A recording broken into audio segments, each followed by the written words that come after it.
No, at long last.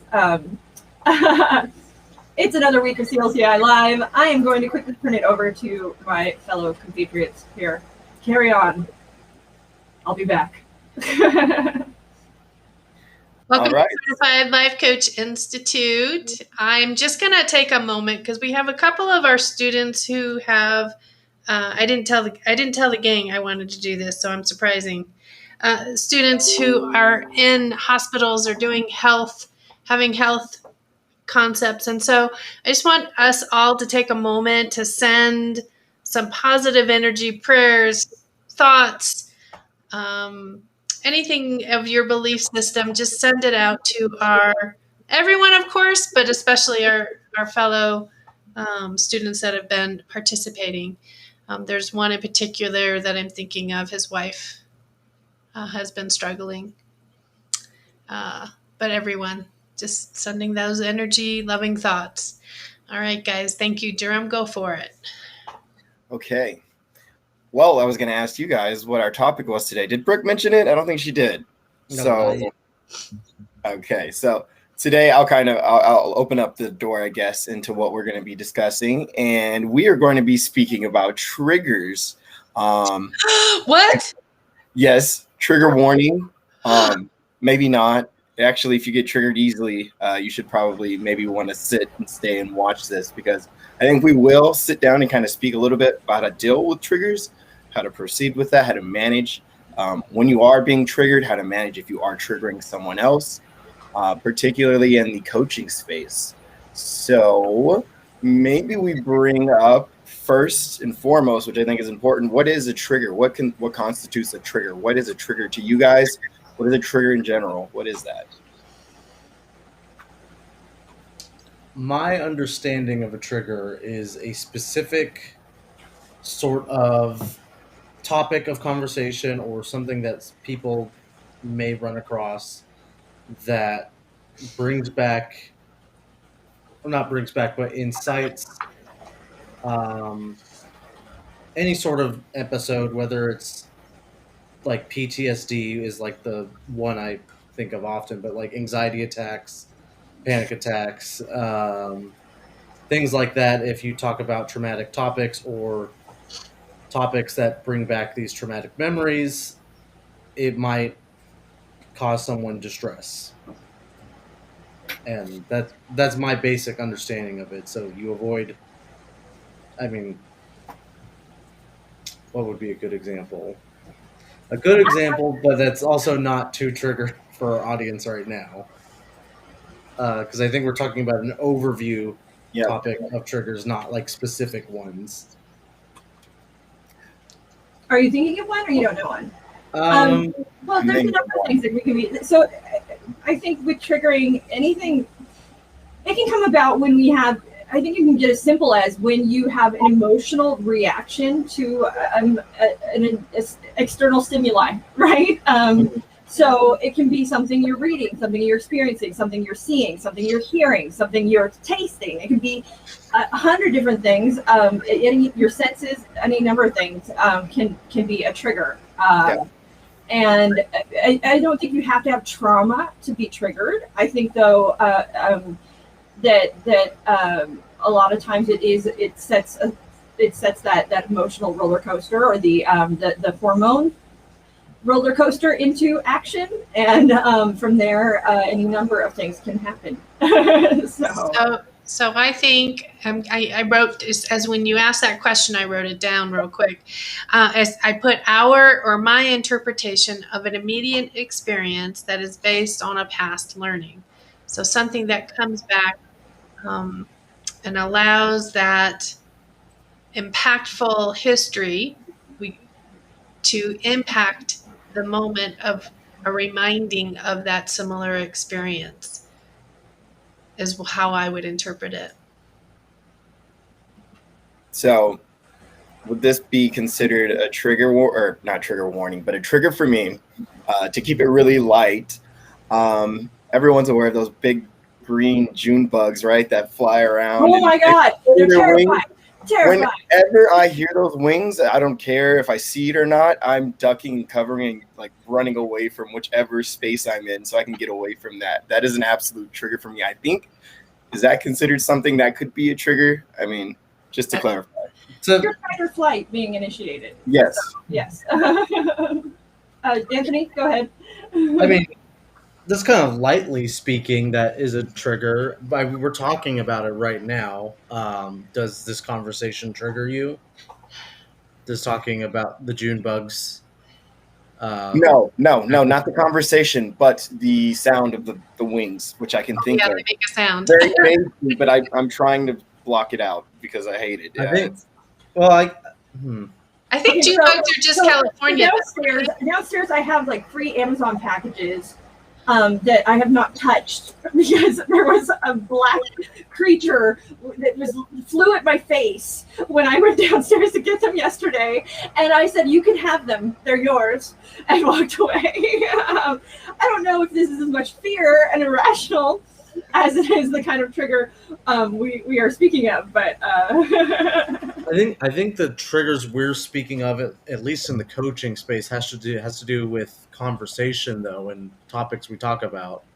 The fact that we can talk to Jerome about June bugs, and it's not activating his flight or fight, maybe it's not the kind of trigger we're talking about. So, if that was the case, and Jerome was very uncomfortable with this conversation, that would be a good example of a trigger. I don't know. What do you guys think? I agree. So being somebody who has PTSD, the resident PTSD haver, although I think everybody does to some degree, being triggered can be a very frustrating thing, emotional thing. It can be something that where afterwards you feel foolish and you feel like it was almost an out-of-body experience, and that is that sort of disconnect, because what happens is your fight or flight kicks in, and it's an instinct at that point. You're like, save yourself, keep yourself safe, whatever that's going to look like. And this is what happens with people who deal with PTSD that have been in a place of fighting at war and things like that. They will grab their families and run with them.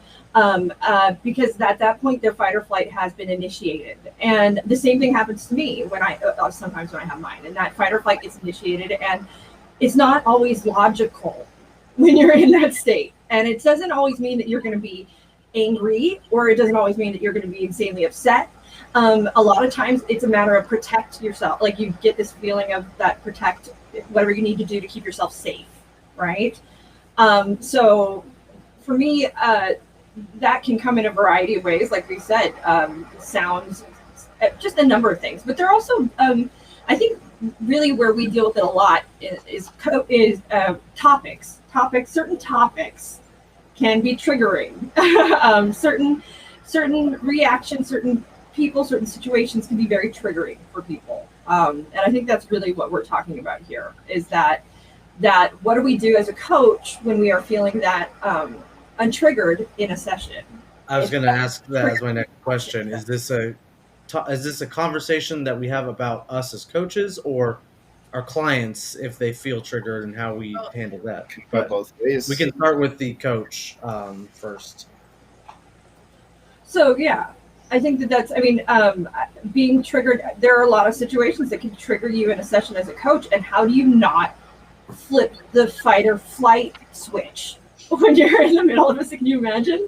Like, oh man, that would be so embarrassing for me. But I can imagine being able to hold it together. But afterwards, it could be a very exhausting experience. The act of having it to hold it together, and then a lot of times you get the adrenaline dump afterwards, and that could be something that could be very difficult for a coach to deal with. Being in a situation with a client that maybe triggers them for one reason or another. So, thoughts?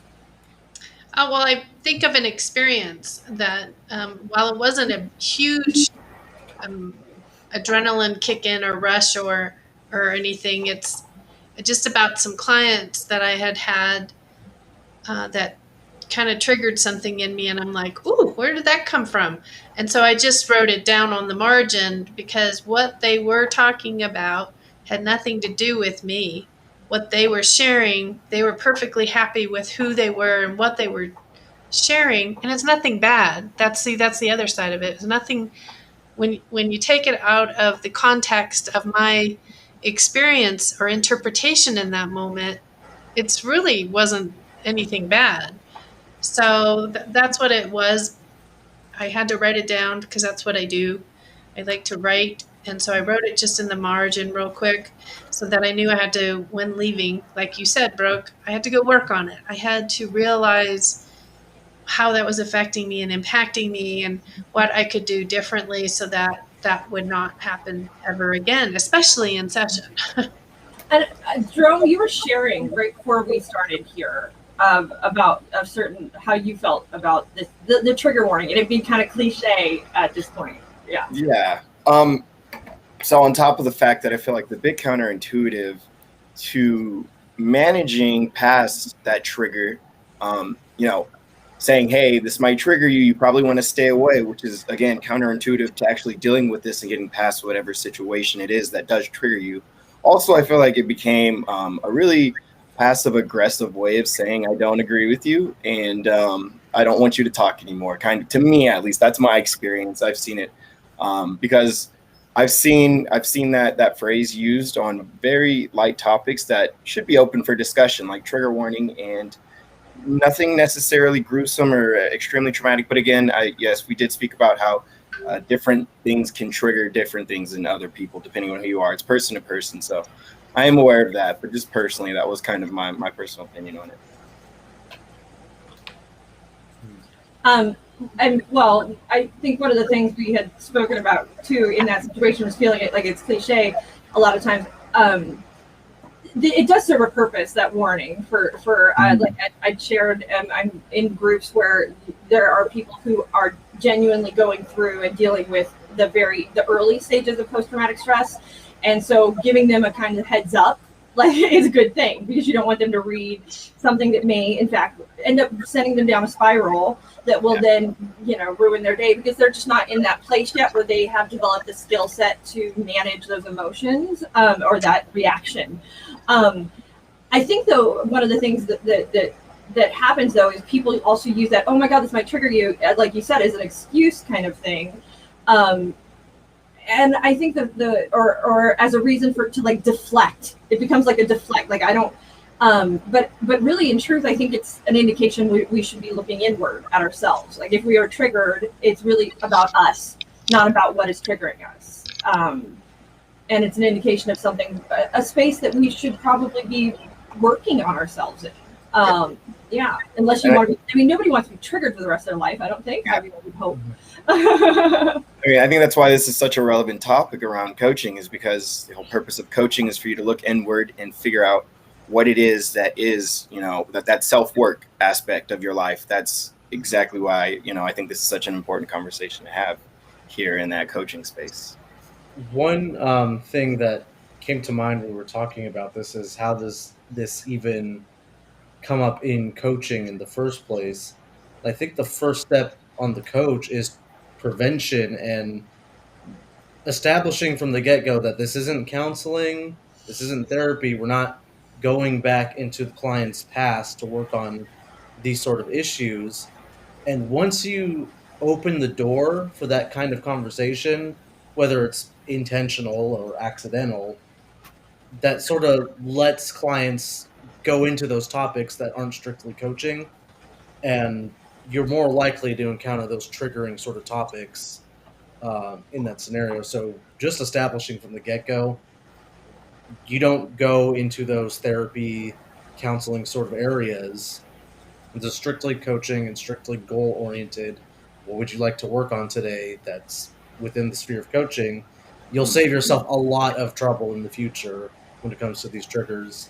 Well, I think so too. It's yes, not entirely, but yeah, but if the reality is though, if you have a client that is dealing with maybe in the space of having to move forward, and perhaps they are avoiding things because they have a fear around a trigger, they have a fear around a certain situation because of something in their past, and ultimately that is a similar thing. It's that they are too scared or too something or triggered to go into a situation or maybe proceed towards their goal for one reason or another. And so triggers can almost be substituted for blocks in many ways, I think.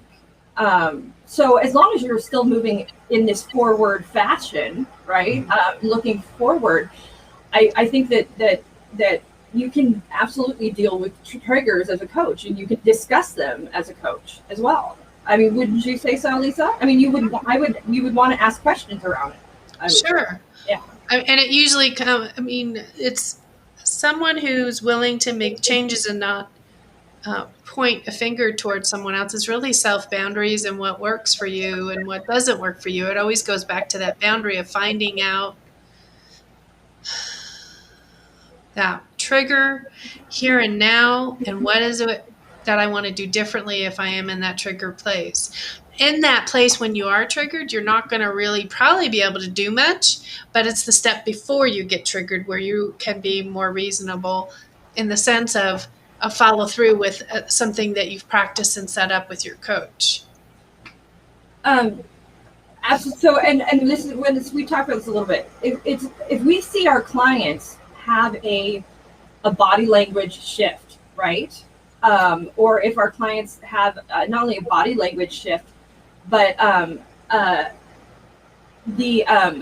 sorry, I got distracted. But where we're starting to see the emotions come in, and maybe they aren't. That's an indication they have been triggered, and it's absolutely a moment when we can ask a question as a coach, I would say. Now, we're not addressing the coaches being triggered; we're addressing the clients being triggered here. But with my earlier example, I was mostly mentioning the client or the coach being triggered. Yeah. That you can avoid those situations that way yourself, but now we're talking more so about the client. Well, you never know, too. I mean, I the strangest things, like, it depends on, can be triggering. And if I'm under already at a tremendous amount of stress and anxiety, or if I'm not practicing my self-care, right, mm-hmm. I am far more susceptible to triggerings than if I am.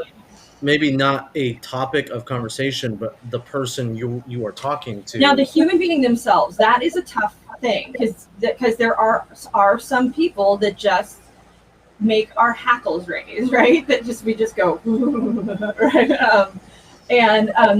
That is probably a situation that can be tough to maneuver as a coach. What do you do if your client, just their existence, triggers you? I think you would not coach with them. Yeah, right? just off the bat, that doesn't sound like an ideal client, and maybe they could be assisted elsewhere, but in that space, probably not necessarily a space you want to fight that battle for either of your guys' benefit. No, it's not to your benefit in that space. It's the client is paying for a neutral person, and you aren't neutral in that place.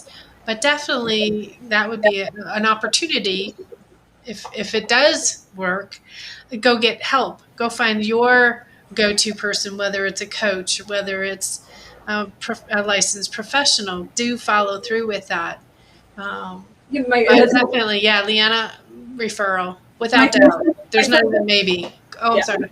My first thought process was well, okay, wait, but it could be great work for me but that's not fair. That's not making it about your client at all. So you should not do that to your client to make them. It's just that wouldn't be fair to your client. So it's best to refer for sure. Without a doubt. But let's say that happens, and do you guys have any, when you have been triggered, do you have tools or techniques that you guys use to sort of come out of that space? Mm-hmm. Just curious. Well, as I mentioned, I'm a margin writer. I will when I'm taking my brief notes during session, if something comes up for me, I just jot it. I don't write a story, just jot it down and recognize that I need to go to my support system.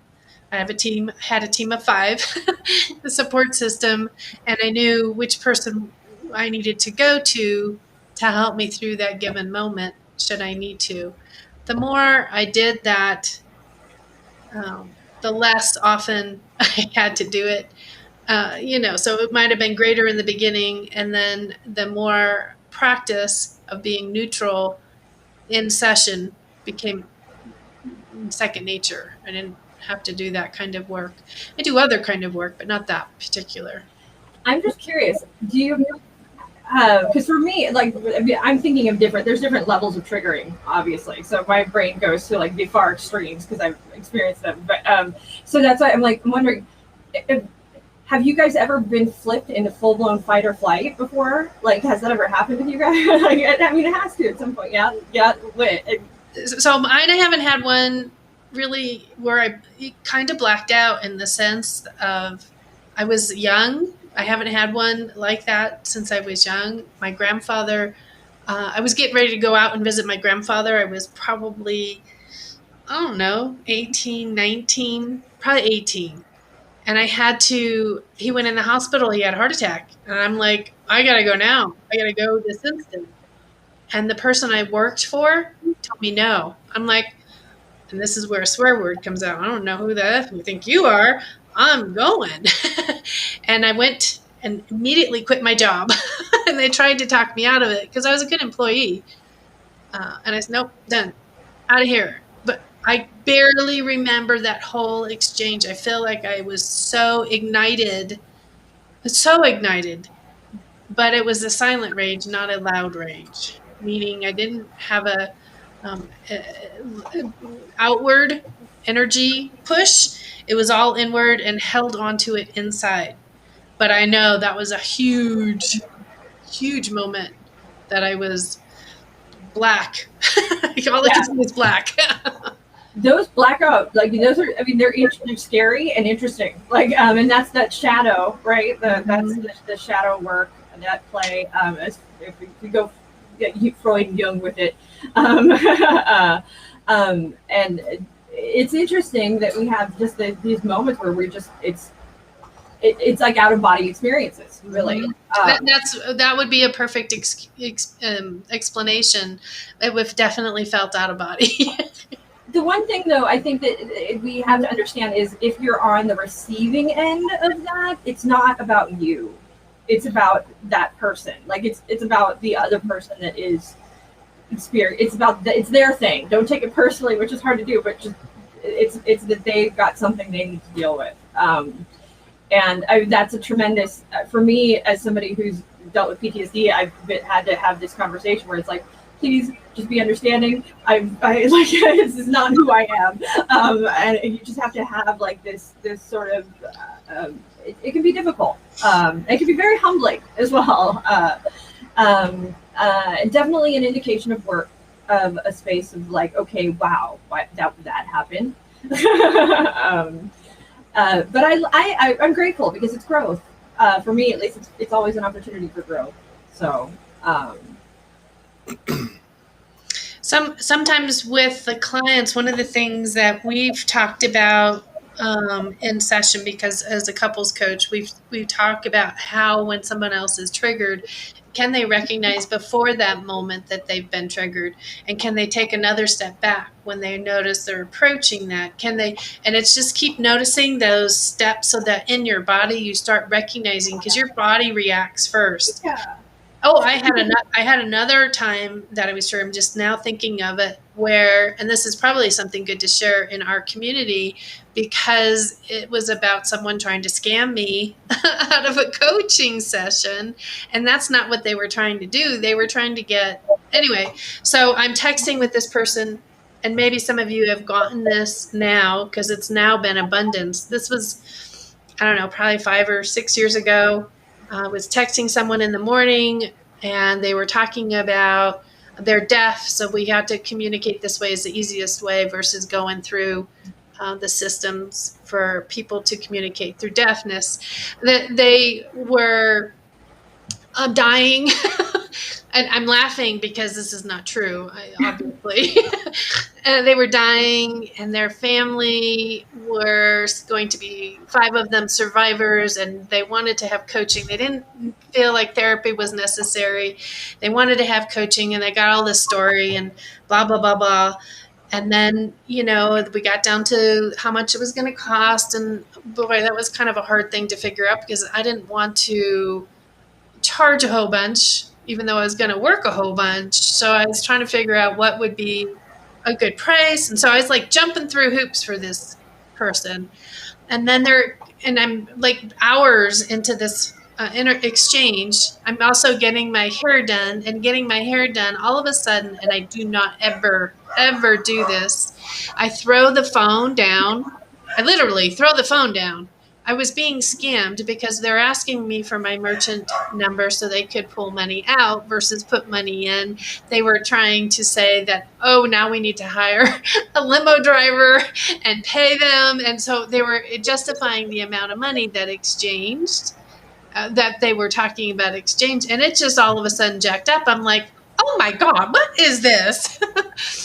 And so I was triggered there, not highly, but mildly. And I'm still affronted by that today because they were trying to do something illegal.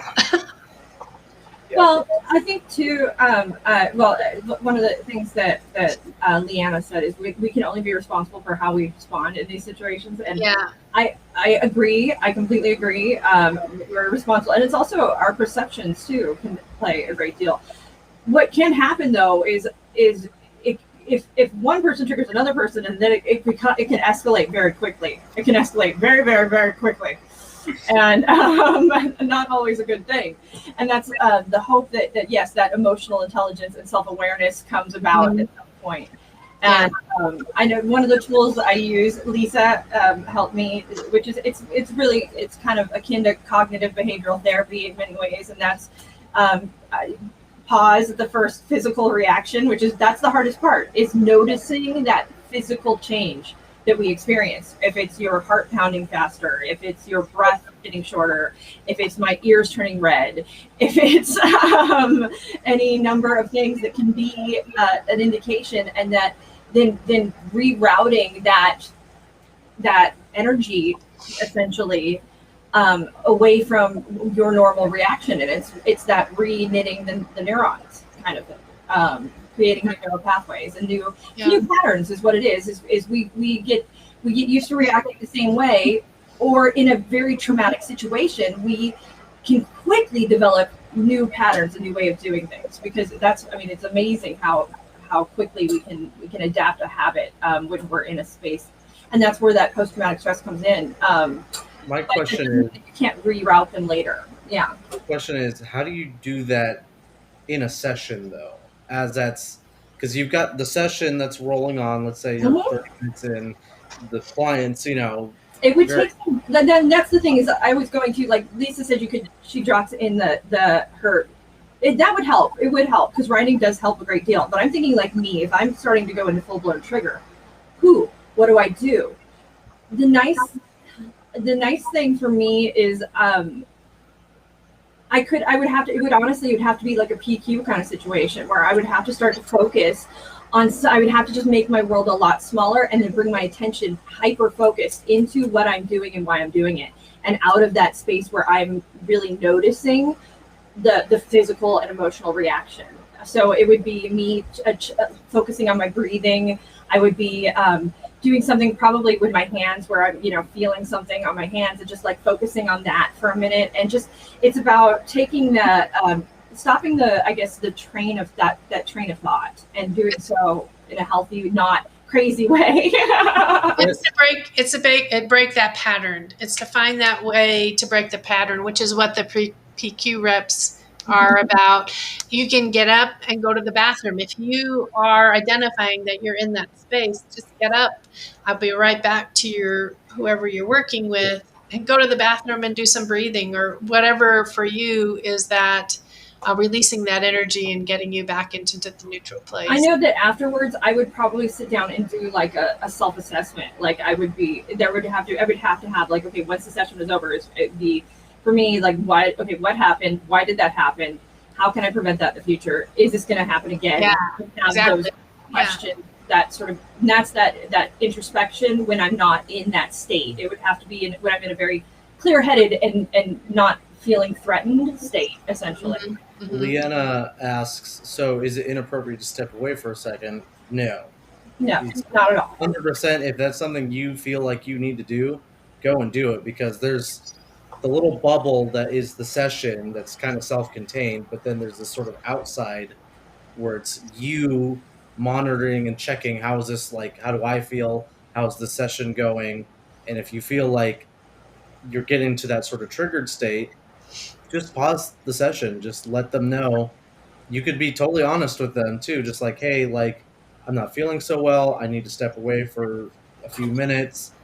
You can be as candid as you feel like, I suppose, but you do risk being maybe too open. I think you just stay into, you know what, I got to take a second here, I'll be right back, I'm going to run to the bathroom, and you just do what you need to do. You don't have to share, you don't have to make it about you. Like, right, the moment it starts making it about you, but what you can do is just say, I need a moment. I think too, though, as coaches, we are people who are serving others, and our calling is to serve others. And we can get stuck in that space of okay, is this what's best for the client? This is about the client. Is this what is best? But always, always, always, your mental health and well-being come first. They come first. They just do. And so it's the oxygen mask. Yeah. So exactly. You put the oxygen mask on yourself first before. And so it's okay if you need to pause a session, stop a session. Anything that you need, it's okay to do that, because you should put your own mental health and safety and well-being. I would also say, even if you ended up losing a client because of this, it's still just more important to make sure you're okay. Take the L, let the client go away, and then the next client you come in contact with, you learn from that experience. But that's worst case scenario, and it's still in your best interest to look out for yourself. The clients will be okay with this being a one, what do they call that, one-time thing? Not one time. What do you say? One-off. One-off, there it is. They'll be okay, it's a one-off. But it's a frequent one-off, then that's where it becomes, it's really time for you to refer that client out. It starts to be selfish of you to keep trying to get, to keep trying. I mean, it might be the best intentions, but that doesn't always mean that it's the best thing. So, is there any? So I feel like we're in this like very kind of like dark space at the moment. It's because I look super goth today. I'm always wearing black. Let's talk about the positive things about triggers. Oh, they keep us safe. There's a reason. There's a reason that we've trained ourselves, because we've needed it in some history of us in some fashion that allowed us to be protected and safe, for sure. We just misuse it. Yeah, no, it's. I mean, it exists for a reason. I think also there's. I would seek to take the shame out of feeling like those moments. You know, it's not that. Yes, we can grow, and we can, especially for somebody with PTSD. It should be a learning space, and it is a space that you can grow from. But it's also not a place where you should feel guilty, because it's your system trying to keep you safe, and that's what it's doing. And so it's really, it means that it's working. And to some degree, it's working in the sense that it's trying to keep you safe and alive and protected. And that's not a bad thing. It just can be confused when it should be applied and when it shouldn't be applied, because something feels similar, something looks similar, something sounds similar. And so that can trigger that adrenaline rush. I also, the judgment thing, it's a lot of times we can lose, can create this fear of, if we're often triggered, right? That we aren't able to trust our own judgment. We aren't able to things of that nature. But in truth, that's not always the case. I think you should trust your judgment, but it becomes again, that awareness piece becomes very important in all of this. But forgive yourself too. That's really the biggest thing. I want to say maybe there's one that we can all kind of get behind. So the honking of a horn while in traffic. Oh God! That is triggering. I just get angry. You start to say traffic, and it's like triggered. Well, I mean, to your point, I mean, it's intended to help. If somebody is, maybe coming fast, and they don't have the ability to stop, it is intending to be there to prevent disaster from happening. But if I just hear it like a couple cars down to the right and it's not intended for me, it still triggers me, still upsets me. It definitely does. But that's such a good point, because it's about perception, right? We can choose in any situation at some point. I mean, yes, when we're talking about triggers, which is that extreme moment when emotions take over and you lose your logic. It just the reptilian brain wins, and logic is gone. So, but in those moments where you're still maintaining, you're able to think for yourself, and you become, or even afterwards, you come clear-headed. You can choose to look at a situation in any light you wish. I mean, whether it can be something that scares you, it can be something that you can find the positive in. Yeah, I kind of want to revisit Carol's comment because it was beautiful. I thought we let it go on the screen. I don't think we did. We read it out loud. We can see all of it though, so you might have to read it out loud. Okay. So we've got. It's a little weird. Here, I can read it. I have a personal challenge. I place in front of myself to see the gift and the gift of everything. With that, I don't see it as a problem, but I see it neutrally. I'm able to look forward to teaching in that case.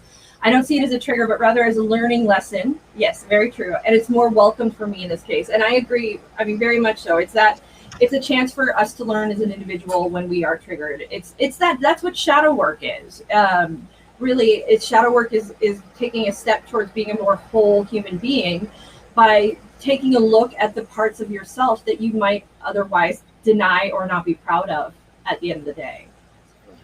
Oh yeah, no, it's true. Well, I mean, that's why road rage exists. It's we become literally like our reptilian selves while in a car driving. That, or we go into sleep or drive hypnosis, which is actually real as well. So driving is just kind of terrifying when you break it down.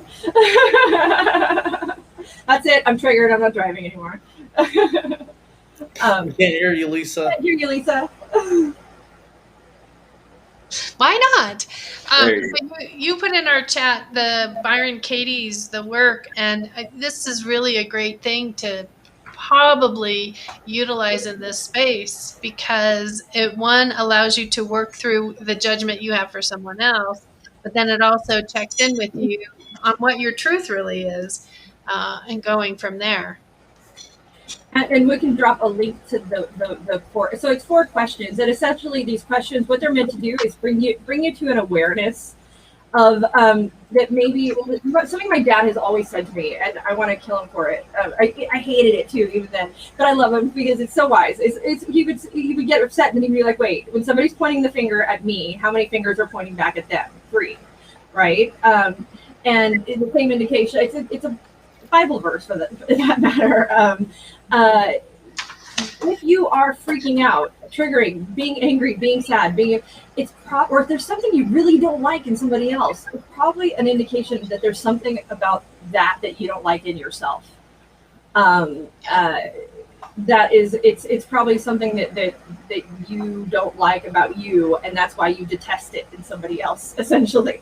And it proves to be true more often than I like to admit or face sometimes. But I think that's that shadow work, that becoming whole by looking at the things in ourselves we don't like. Because we can very easily look at others and be like, oh God, he does that all the time. Well, chances are you probably do some version of that as well. If you spot it, you've got it. Yeah, that's a great one. Smelt it, dealt it. Yes, there you go. And that's going to be the tagline for the blog for this one. I mean, obviously, we're not talking about extreme here. We're not talking harm to self, to others, and that kind of thing. We're talking about something that one can have different interpretations. While I may view, not that it's true at all, honking of the horn is not a trigger. Where it is a trigger, or conversely. But yes, honking, I think, gets us all. There's a lot of different perspectives that are out there, that one triggers this person and nobody can understand. How many times has someone who has been triggered felt misunderstood and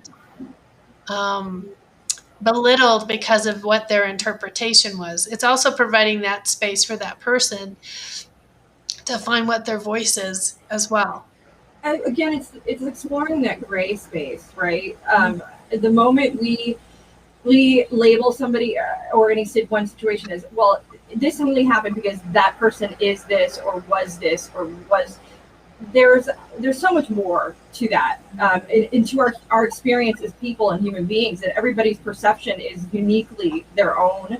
And so I don't think we can ever fully presume or assume that we know what somebody else is going through or what they're experiencing. And seeking a better understanding of why somebody is triggered can actually, I think, bring a lot of, it can be difficult, especially if it's a situation that maybe you're not comfortable with. But talk about a space for tremendous growth if you're willing to go in and both parties, one that have been sort of triggered by one another, can come face to face and have a real conversation.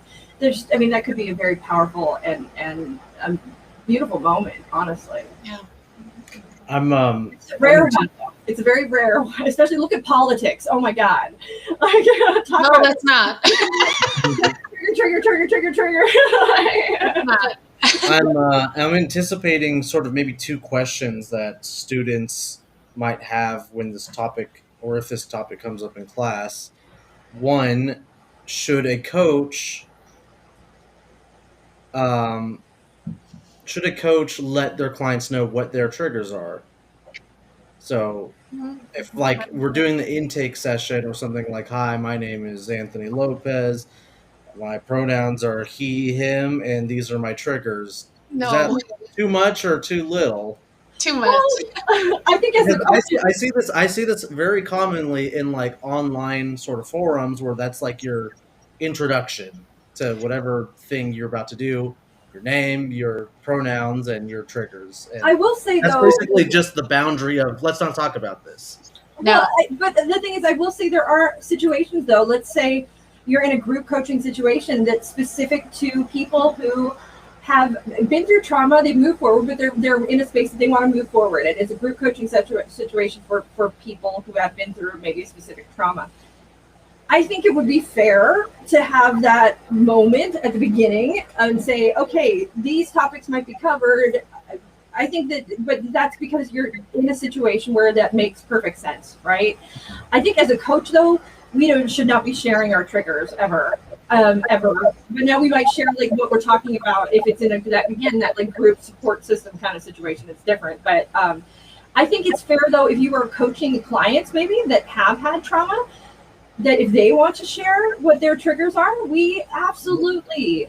That was going to be my second question. And listen and say okay, and be aware of those things. Yeah. And we not dive into them if they don't want us to as well. Maybe like. Sorry, go ahead. I was gonna say maybe like in an intake form when you're like filling out a questionnaire to like apply to be a coach, you could have a little optional thing that says, if you would like to share, what are your triggers? What topics should we avoid? Not directly asking the client, what are your triggers? But yeah, absolutely. If you have any and would like to share, then feel free to do so. I think too, it's important to note that if a client is triggered, it's not an invitation to dig deeper always either. Especially not in the moment. Yeah, because I think that sometimes people can be like, well, clearly they need help with that. But if that client doesn't want to go there, if it's causing, they may not, it's probably just not time for them to, and not the space. So don't see that as a big red blinking sign of like, oh, ask more, dig necessarily. It could be. It probably isn't in the moment. Yeah, use your instinct. Use your instinct in that space. Yeah. There's usually other things that they're wanting to talk about that they became triggered. There's other things that they want to talk about.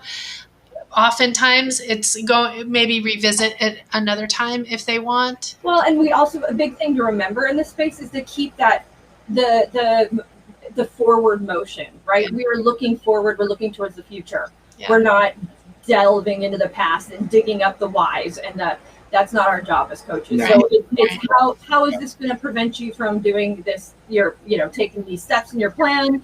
How is this relevant to your goals? Things of that nature. Yeah. Not why did that happen? Why are you triggered? What's wrong with you? That's the wrong office. Doggone it. got it. Guys, I'm going to sign off a little bit early. It's my daughter's birthday. Happy birthday, Gabrielle. And you guys, it's always a pleasure. Thank you so much for being here. I'll let the team finish up with you. Enjoy.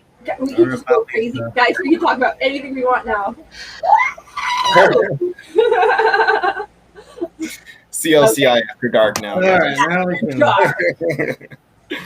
All right. I'm kind of serious. Yeah, what's a mini topic we can talk about? For the next? Well, we could do the quickest how to use triggering in your marketing to your benefit. Because you absolutely can, and that's the flip side of the coin. That's that coach hat off if you're a marketer.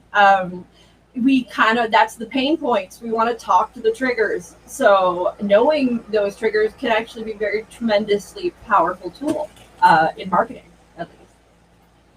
So, if I'm not mistaken, we titled this trigger warning, right? We kind of did that to trigger people. Like that there was you go. Yeah. I literally said, I know I kind of want to rub people the wrong way with this. It's kind of the goal. But the reason we do that is because that shock and awe, that can make people very curious. And it can also make people want to read because they want to argue with you, and that's where that piece of having an opinion, even if it is divisive in your marketing, can be a very, very powerful thing. And also, because it doesn't seem like it should, but even the topic of talking about trigger warnings, if you had to take a sort of left or right stance, it's usually the people who lean left who are more sympathetic towards trigger warnings. So we're just assuming that the left side is going to be more sympathetic, are we? Well, yeah, but this is just my observation. Side. The left side is called the sinister side. I'm just saying. My observation is that usually people who tend to lean left are more sympathetic, and those who turn to lean right, maybe not so. But I'm making generalizations. But the reason why we put trigger warning as the title of this is because, yes, there is a divide, and people are divided on this subject, whether you should or shouldn't do that. I will say, that's the marketing tactics, which while we may manipulated all of you into watching this because while we may hate them, while at times they feel weird, there are just as many times that they have gotten our attention that we have been like, oh, gotta read that. And a lot of times that is because there is this divisive subject matter, this triggering subject matter that makes us go, and then we gotta get in there. How would you use a trigger in marketing? Okay, who's your ideal client? Because if we go into triggers that relate to trauma or PTSD, no. So my personal opinion is I'm very skeptical and cynical of you as a coach if you. No, let's use time as a subject. If I would say maybe you suck at time management, that could trigger somebody right there because we're not talking about the big triggers. We're talking about Well, that's enough sometimes though. Just telling somebody that they're not good at something that can be that could piss somebody off enough to make them read that article. Another example might be it's a different kind of trigger, but the don't miss out, don't be the first to know. Be that wanting to be, where somebody wants that's appealing to the ego, really is what that is. It's saying, hey, you want to be the most in the know on this, you better read it. And another way to do that is to speak to a pain point. So if somebody at the end of the day is feeling exhausted and feeling like they aren't fulfilling their life purpose, and if they feel like they're wasting their life, you could put, are you wasting your life? Or stop wasting your life, stop wasting your time. You could also you can trigger them deliberately by putting how much time and break it down in such a way that was unnerving they might have left to live. And doing something like that could absolutely trigger somebody, but it could also for sure move somebody into action, which is really the hardest thing in marketing, is to get people from a sedentary state into a state of movement, action, and change. Sorry. I would say alternatively, you can do that in a trigger like a euphoric state. So maybe there's a space where, you know, there's something you're triggering again, euphoria, mentioning, hey, ways that you've missed out on to live the best life that you possibly are, just in that realm type space. We want people in a good headspace too. Mm-hmm. Like there are advertisers that will not advertise after certain scenes, after certain things in film, or not in film, in TV, because they know that, like, okay, the favorite character is about to get killed off in this scene, and if my ads are shown after this, sales are going to tank. And it's proven that they do, because everybody's in this like emotional state of like, oh, I don't care about very funny scenes of this. About Coca-Cola right now. As a child watching Nickelodeon, I don't know what it was. There's like some horrible scene of like a movie or something like that, and then out of the corner, SpongeBob pops up. Is like, watch SpongeBob at 4 p.m. And it's like I think it's the scene where it's like from Rugrats, or like Chucky's about his single dad and his mom passed away, and then SpongeBob in the corner is just like, hey, how's it going? It's just it's a timing thing too. Like we don't want to depress. There's a big difference. There's inciting, making people upset, or speaking to their pain points, making them angry or shocking them is completely different than depressing them. What you don't want to do is depress your clients or depress your potential, because the moment people get depressed or sad, they're not who's in taking action. Not very many people when they're really in that sad state. So it's about, we're more aggressive when we're angry, right? We're more aggressive when we're scared too. And so those are the emotions you really want to play on, more so than let's make everybody depressed. We don't want to depress. We want states that make people take action. And that's the big difference. And there's a fine line there. So I could see it can be very confusing very quickly, but we want always there for people to have hope. Is there an example of that? Maybe like, I think that one of the case studies suggests that all Southern Californians will never have true happiness throughout their life. Oh, well, thanks. Thanks. You've given me no hope. Like, exactly. Like, over. Like, I'm not buying, I'm not reading, I don't care, because you've essentially extinguished all hope. Mm-hmm. Mind you, though, but if you said something like your water bottle is killing you, okay, what? Like, now I'm surprised. Now I'm a little scared. And what can I do to change that? So it's the big difference there between like removing all hope and then, oh wait, no, let's take some action. And I want to find out more. I'm curious. I'm a little upset that my water bottle's killing me. But there was an actual campaign that was tremendously successful. That was how they introduced the problem of plastic water bottles, essentially. And it was for a company that did metal and glass water bottles. Drink out of an aluminum can. Yes, because aluminum's far better for you. You need your metals. But I think that wraps up our time for now. Final thoughts on triggers? Other than I want to sing Tigger songs now. When using triggers in marketing, know the difference between ethical triggers and non-ethical triggers. What's a non-ethical trigger?